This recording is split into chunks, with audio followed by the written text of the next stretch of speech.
जैसा कि आप सभी जानते हैं, 22 अप्रैल 2025 को लश्कर तैयबा से संबंधित पाकिस्तानी और पाकिस्तान प्रशिक्षित आतंकवादियों ने भारत में जम्मू और कश्मीर के पहलगाम में भारतीय पर्यटकों पर बर्बरतापूर्ण हमला किया।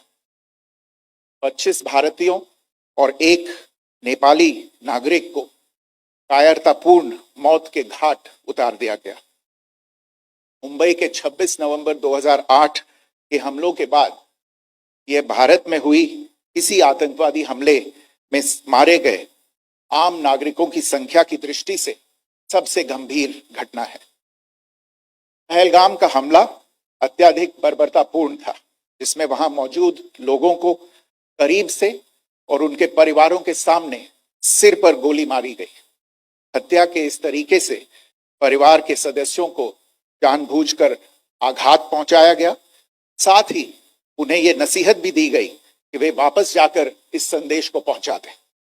यह हमला स्पष्ट रूप से जम्मू और कश्मीर में बहाल हो रही सामान्य स्थिति को बाधित करने के उद्देश्य से किया गया था। चूंकि पर्यटन फिर से अर्थव्यवस्था का मुख्य आधार बन रहा था, इस हमले का मुख्य उद्देश्य इसे प्रतिकूल रूप से प्रभावित करना था। पिछले वर्ष आप सभी जानते हैं 2.25 करोड़ से अधिक पर्यटक कश्मीर आए थे। इस हमले का मुख्य उद्देश्य इसलिए संभवतः यह था कि इस संघ राज्य क्षेत्र में विकास और प्रगति को नुकसान पहुंचाकर इसे पिछड़ा बनाए रखा जाए और पाकिस्तान से लगातार होने वाले सीमा पार आतंकवाद के लिए उपजाऊ जमीन बनाने में सहायता की जाए। हमले का यह तरीका जम्मू और कश्मीर और शेष राष्ट्र दोनों में सांप्रदायिक दंगे भड़काने के उद्देश्य से भी प्रेरित था। इसका श्रेय सरकार और भारत के सभी नागरिकों को दिया जाना चाहिए कि इन प्रयासों को विफल कर दिया गया। एक समूह ने खुद को रेजिस्टेंस फ्रंट टीआरएफ कहते हुए इस हमले की जिम्मेदारी ली है। यह समूह संयुक्त राष्ट्र द्वारा प्रतिबंधित पाकिस्तानी आतंकवादी समूह लश्कर तैयबा से जुड़ा हुआ है। यह उल्लेखनीय है कि भारत ने मई और नवंबर 2024 में संयुक्त राष्ट्र की 1267 कमेटी की सैंक्शंस मॉनिटरिंग टीम को अर्धवार्षिक रिपोर्ट प्रस्तुत की थी, जिसमें टीआरएफ के बारे में साफ इनपुट दिए गए थे। इससे पाकिस्तान स्थित आतंकवादी समूहों के लिए कवर के रूप में टीआरएफ की भूमिका सामने आई थी। इससे पहले भी दिसंबर 2023 में भारत ने इस टीम को लश्कर तैयबा और जैश ए मोहम्मद के बारे में सूचित किया था, जो टीआरएफ जैसे छोटे आतंकवादी समूहों के माध्यम से अपनी गतिविधियों को संचालित कर रहे हैं। इस संबंध में 25 अप्रैल को यूएन सिक्योरिटी काउंसिल प्रेस वक्तव्य में टीआरएफ के संदर्भ को हटाने के लिए पाकिस्तान के दबाव पर भी ध्यान दिया जाना चाहिए। पहलगाम आतंकवादी हमले की जांच से पाकिस्तान के साथ आतंकवादियों के संपर्क उजागर हुए हैं। रेजिस्टेंस फ्रंट द्वारा किए गए दावे और लश्कर तैयबा से ज्ञात सोशल मीडिया हैंडल द्वारा इसको रीपोस्ट किया जाना इसकी पुष्टि करता है। चश्मदीद गवाहों और विभिन्न जांच एजेंसियों को उपलब्ध अन्य सूचनाओं के आधार पर हमलावरों की पहचान भी हुई है। हमारी इंटेलिजेंस ने इस टीम के योजनाकारों और उनके समर्थकों की जानकारी जुटाई है। इस हमले की रूपरेखा भारत में सीमा पार आतंकवाद को अंजाम देने के पाकिस्तान के लंबे ट्रैक रिकॉर्ड से भी जुड़ी हुई है, जिसके लिखित और स्पष्ट दस्तावेज उपलब्ध हैं। पाकिस्तान दुनिया भर में आतंकवादियों के लिए एक शरण स्थल के रूप में पहचान बना चुका है। यहाँ अंतर्राष्ट्रीय स्तर पर प्रतिबंधित आतंकवादी सजा पाने से बचे रहते हैं। इसके अलावा पाकिस्तान ने इस मुद्दे पर विश्व और फाइनेंशियल एक्शन टास्क फोर्स जैसे अंतर्राष्ट्रीय मंचों को जानबूझकर गुमराह करने के लिए भी जाना जाता है। साजिद मीर का मामला, जिसमें इस आतंकवादी को पाकिस्तान ने मृत घोषित कर दिया था और फिर अंतर्राष्ट्रीय दबाव के परिणाम स्वरूप वो जीवित पाया गया, इसका सबसे स्पष्ट उदाहरण है। ये स्वाभाविक है कि पहलगाम में हुए इस हमले से जम्मू और कश्मीर के साथ साथ भारत के अन्य भागों में भी आक्रोश देखा गया। हमलों के बाद भारत सरकार ने स्वाभाविक रूप से पाकिस्तान के साथ संबंधों को लेकर कुछ कदम उठाए। आप सभी उन निर्णयों से अवगत हैं जिसकी घोषणा 23 अप्रैल को की गई थी। तथापि यह आवश्यक समझा गया कि 22 अप्रैल के हमले के अपराधियों और उनके योजनाकारों को न्याय के कटघरे में लाया जाए। हमलों के एक पखवाड़े के बाद भी पाकिस्तान द्वारा अपने क्षेत्र या अपने नियंत्रण वाले क्षेत्रों में आतंकवादियों की इंफ्रास्ट्रक्चर के विरुद्ध कार्रवाई करने के लिए कोई स्पष्ट कदम नहीं उठाया गया है। उल्टे वो इनकार करने और आरोप लगाने में ही लिप्त रहा है। पाकिस्तान आधारित आतंकवादी मॉड्यूल्स पर हमारी खुफिया निगरानी ने संकेत दिया है कि भारत के विरुद्ध आगे भी हमले हो सकते हैं। अतः इनको रोकना और इनसे निपटना दोनों को बेहद आवश्यक समझा गया। आज सुबह, जैसा कि आपको ज्ञात होगा, भारत ने इस तरह के सीमा पार हमलों का जवाब देने और उन्हें रोकने तथा उनका प्रतिरोध करने के अपने अधिकार का प्रयोग किया है। ये कार्यवाही नपीतुली, नॉन एस्केलेटरी, आनुपातिक और जिम्मेदारीपूर्ण है। यह आतंकवाद की इंफ्रास्ट्रक्चर को समाप्त करने और भारत में भेजे जाने वाले संभावित आतंकवादियों को अक्षम बनाने पर केंद्रित है। आपको यह भी स्मरण होगा कि 25 अप्रैल 2025 को संयुक्त राष्ट्र सुरक्षा परिषद ने पहलगाम आतंकवादी हमले पर एक प्रेस वक्तव्य जारी किया था, जिसमें आतंकवाद के इस निंदनीय कार्य के अपराधियों, आयोजकों, फाइनेंसरों और प्रायोजकों को जवाबदेह ठहराने और उन्हें न्याय के दायरे में लाने की आवश्यकता पर जोर दिया गया था। भारत की आज की इस कार्यवाही को इसी संदर्भ में देखा जाना चाहिए। Good morning. Thank you all for joining this briefing. As you are all aware, on April 22, 2025, Pakistani and Pakistan-trained terrorists belonging to the Lashkar-e-Taiba carried out a savage attack on Indian tourists at Pahalgam in Jammu and Kashmir in India. They murdered 26 people, including one national of Nepal, causing the largest number of civilian casualties in a terrorist attack in India since the 26 November 2008 attacks in Mumbai. The attack in Pahalgam was marked by extreme barbarity, with the victims mostly killed with headshots from close range and in front of their families. Family members were deliberately traumatized through the manner of the killing, accompanied by the exhortation that they should take back the message. The attack was clearly driven by the objective of undermining the normalcy returning to Jammu and Kashmir. In particular, it was designed to impact the mainstay of the economy, tourism, with a record 23 million tourists visiting the valley last year. The calculation, presumably, was that harming growth and development in the Union territory would help keep it backward and create fertile ground for continued cross-border terrorism from Pakistan. The manner of the attack was also driven by an objective of provoking communal discord, both in Jammu and Kashmir and the rest of the nation. It is to the credit of the government and the people of India that these designs were foiled. A group calling itself the Resistance Front has claimed responsibility for the attack. This group is a front for the UN-proscribed Pakistani terrorist group Lashkar-e-Taiba. It is notable that India had given inputs about the TRF in the half-yearly report to the monitoring team of the UN's 1267 Sanctions Committee in May and November 2024, bringing out its role as a cover for Pakistan-based terrorist groups. Earlier too, in December 2023, India had informed the monitoring team about Lashkar and Jaish-e-Mohammed operating through small terror groups such as the TRF. Pakistan's pressure to remove references to TRF in the April 25 UN Security Council press statement is notable in this regard. Investigations into the Pahalgam terror attack have brought out the communication notes of terrorists in and to Pakistan, the claims made by the resistance front and their reposting by known social media handles of the Lashkar-e-Taiba speak for themselves. Identification of the attackers based on eyewitness accounts as well as other information available to law enforcement agencies has also progressed. Our intelligence has developed an accurate picture of the planners and backers of this team. The features of this attack also tie in with Pakistan's long track record of perpetrating cross-border terrorism in India, which is well documented and beyond question. Pakistan also has a well-deserved reputation as a haven for terrorists from around the world, with internationally proscribed terrorists enjoying impunity there. In addition, Pakistan has been known to willfully mislead the world and international forums, such as the Financial Action Task Force, on this issue.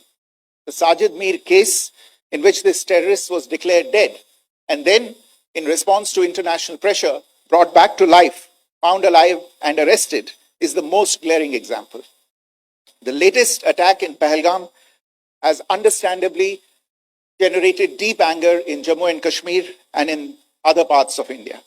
Following the attacks, the government of India naturally responded with a set of initial measures relating to our engagement with Pakistan.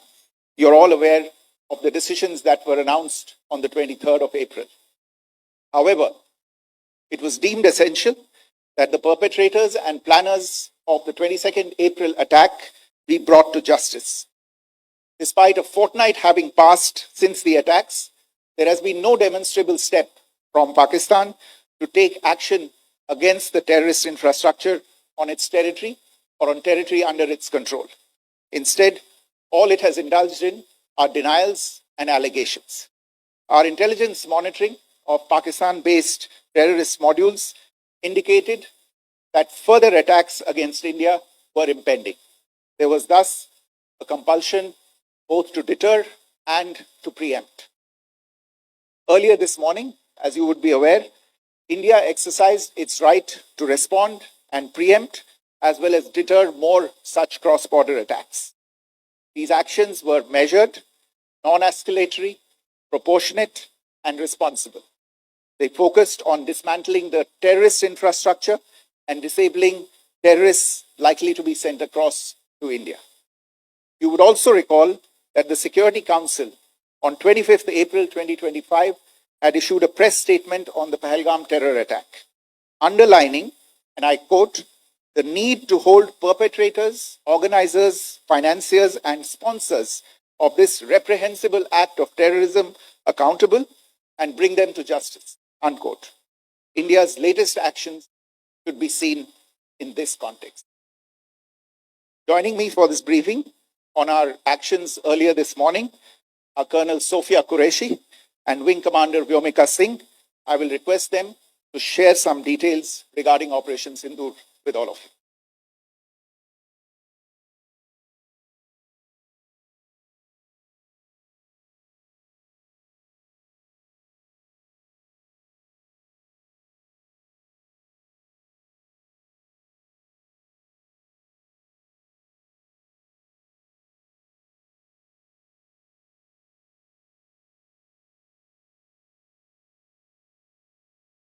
प्रभात देवियों और सज्जनों, मैं colonel Sophia Qureshi और मेरे साथ wing commander Vyomika Singh आज आपको 6 से 7 मई 2025 की रात 1:05 से 1:30 बजे के बीच भारतीय सशस्त्र बलों द्वारा अंजाम दिए गए ऑपरेशन सिंदूर के बारे में जानकारी देंगे। ऑपरेशन सिंदूर 22 अप्रैल को पहलगाम में हुए विभत्स आतंकवादी हमले के शिकार मासूम नागरिकों व उनके परिवारों को न्याय देने के लिए लॉन्च किया गया था। इस कार्रवाई में 9 टेररिस्ट कैंप्स को टारगेट किया गया और पूरी तरह से इसे बर्बाद किया गया। पाकिस्तान में पिछले 3 दशकों से टेरर इंफ्रास्ट्रक्चर का निर्माण हो रहा है। इसमें recruitment, indoctrination centres, training areas व लॉन्च पैड शामिल थे, जो पाकिस्तान और पाक अधिकृत जम्मू कश्मीर, पीओजेके दोनों में फैले हैं। Operation Sindoor was launched by Indian Armed Forces to deliver justice to the victims of Pahalgam terror attack and their families. 9 terrorist camps were targeted and successfully destroyed. Over the last 3 decades, Pakistan has systematically built terror infrastructure. It is a complex web of recruitment and indoctrination centers, training areas for initial and refresher courses, and launch pads for handlers.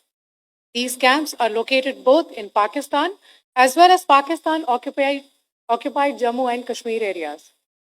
Some of the well-known training camps are located, as you can see on the screen. They are distributed from Sawai Nala in the north, counting to approximately 21, ending at Bhagalpur to the south. इन लक्ष्यों का चयन विश्वसनीय intelligence सूचनाओं के आधार पर हुआ ताकि आतंक गतिविधियों की रीढ़ तोड़ी जा सके और यह खास ध्यान दिया गया कि निर्दोष नागरिकों और सिविलियन इंस्टॉलेशन को नुकसान न पहुंचे। Sindoor was based on credible intelligence inputs and role of these facilities in perpetrating the terror activities. The locations were so selected to avoid damage to civilian infrastructures and loss of any civilian lives. This was done with due diligence, and the camps selected for targeting and their engagement will now be shown to you one by one. PoJK के targets मैं आपको बताना चाहूंगी। सबसे पहले सवाई नाला camp Muzaffarabad, जो कि पीओजेके के लाइन ऑफ कंट्रोल से 30 किलोमीटर दूर है। यह एक लश्कर तोयबा का ट्रेनिंग सेंटर था।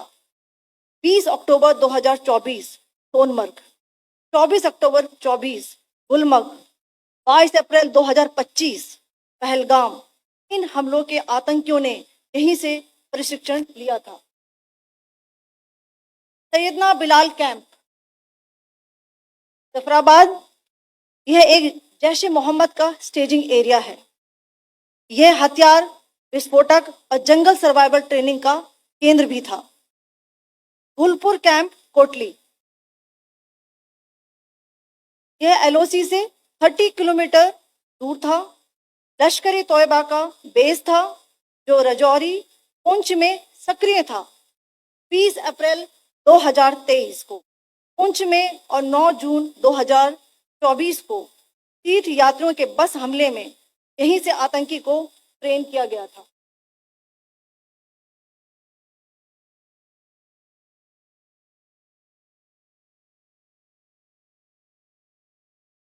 बरनाला कैंप भिंबर, ये एलओसी से 9 किलोमीटर दूर है।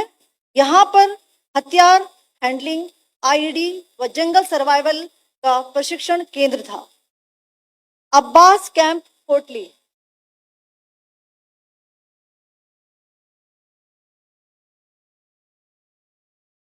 यह एलओसी से 13 किलोमीटर दूर है।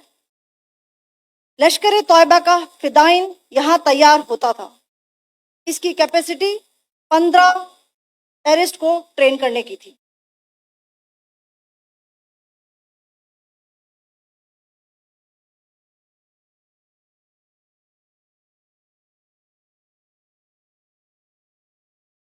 अब मैं पाकिस्तान के अंदर के टारगेट से अवगत कराना चाहूंगी।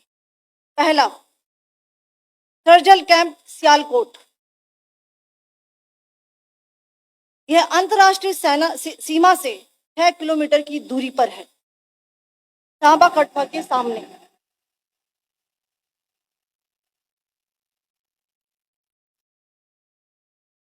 मार्च 2025 में जम्मू एंड कश्मीर पुलिस के 4 जवानों को जो हत्या की गई थी, उन आतंकवादियों को इसी जगह पर ट्रेन किया गया था।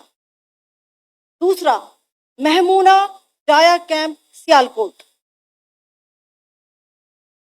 यह 18 से 12 किलोमीटर आईबी से दूर था। हिजबुल मुजाहिदीन का बहुत बड़ा कैंप था।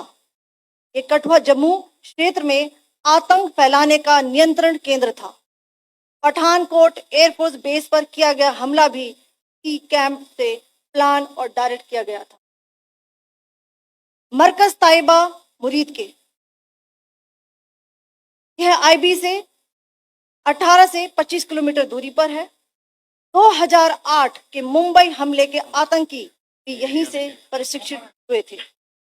अजमल कसब और डेविड हेडली भी यहाँ ट्रेन हुए थे।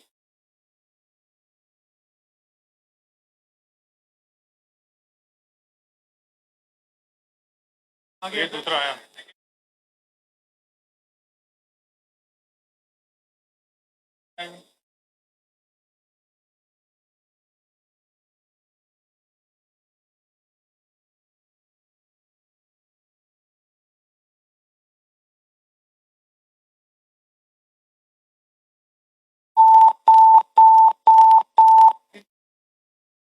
Enclosure same ही है. Just hit the target.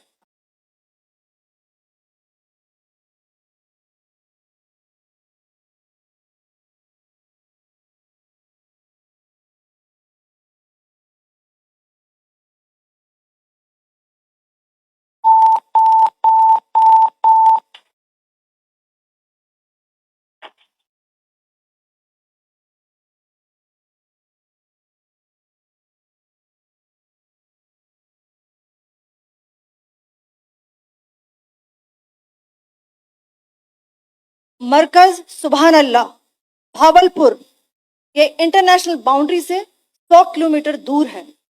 Jaish ए मोहम्मद का मुख्यालय था। यहाँ पर रिक्रूटमेंट, ट्रेनिंग व इंडोक्ट्रिनेशन का केंद्र भी था। शीर्ष आतंकी अक्सर यहाँ आते थे। मैं आप सबको बताना चाहती हूँ कि किसी भी सैन्य ठिकाने का निशाना नहीं बनाया गया और अभी तक किसी तरह की नागरिक क्षति की रिपोर्ट नहीं है। धन्यवाद। जय Hind. The strike on the terror camps were undertaken through precision capability, as shown to you. A niche technology weapons with careful selection of warheads was ensured so that there will be no collateral damage. The point of impact in each of the target was a specific building or a group of buildings. All the targets were neutralized with clinical efficiency, and the results reiterate the professionalism of the Indian Armed Forces in the planning and execution of their operations. No military establishments were targeted. India has demonstrated considerable restraint in its response. However, it must be said that the Indian Armed Forces are fully prepared to respond to Pakistani misadventures, if any, that will escalate the situation. Jai Hind, and thank you very much. Ladies and gentlemen, friends in the media, I ask your indulgence today in view of the fact that this is still an evolving situation. We will therefore not be able to take questions and answers today, but we will come back for more updates and more briefings shortly. Thank you all very much for joining us this morning. Thank you.